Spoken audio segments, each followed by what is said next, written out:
দিনভর থেমে থেমে সংঘর্ষ ধাওয়া পাল্টা ধাওয়ার পর আগামীকালকের কর্মসূচি ঘোষণা করল কোটা বিরোধী আন্দোলনকারীদের প্ল্যাটফর্ম বৈষম্য বিরোধী ছাত্র আন্দোলন। ছাত্রলীগের হামলার প্রতিবাদে আগামীকাল ৩টায় দেশের সব শিক্ষা প্রতিষ্ঠানে বিক্ষোভ মিছিল এবং সমাবেশ করার ঘোষণা দিয়েছেন তারা।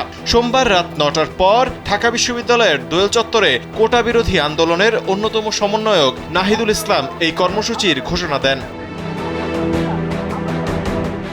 নাহিদুল ইসলাম বলেন, আগামীকাল বিকেল ৩টায় প্রধানমন্ত্রীর বক্তব্য প্রত্যাহার, হামলাকারীদের বিচার ও ছাত্রলীগের হামলার প্রতিবাদে বিক্ষোভ মিছিল করবে আন্দোলনকারীরা।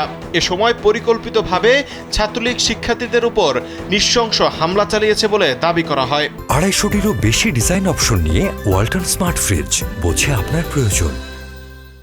দিনভর হামলায় ২০০রও বেশি সাধারণ শিক্ষার্থীর আহত হওয়ার কথা জানিয়ে নাহিদ ইসলাম বিশ্ববিদ্যালয়ের প্রক্টরের ভূমিকা নিয়ে প্রশ্ন তোলেন।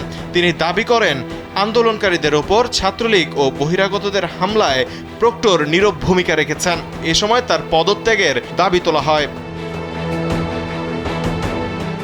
কোন রকম সহিংসতার মধ্য দিয়ে শিক্ষার্থীদের এই ন্যায্য আন্দোলন থামানো যাবে না বলে হুঁশিয়ারি দেন এই সমন্বয়ক। সরকার সহিংসভাবে এই আন্দোলনকে দমন করতে চাইছে দাবি করে তিনি বলেন, কোটা ইস্যুতে প্রধানমন্ত্রী যে বক্তব্য দিয়েছেন তারা তার তীব্র নিন্দা জানান। এ সময় আগামীকালের আন্দোলনে দেশের সকল সরকারি বেসরকারি বিশ্ববিদ্যালয় সহ দেশের মানুষকে নেমে আসার আহ্বান জানানো হয়। এ সময় কোটা আন্দোলনের আরেক সমন্বয়ক আসিফ মাহমুদ বলেন, সারা দেশে মর্মান্তিকভাবে তাদের উপর হামলা চালানো হয়েছে। এই ঘটনার তীব্র নিন্দা জানিয়ে তিনি বলেন, বিশ্ববিদ্যালয়ের ভিসি এবং প্রক্টর শিক্ষার্থীদের নিরাপত্তা দিতে ব্যর্থ হয়েছেন। তৌহিদুল ইসলাম তারেক, কালবেলা।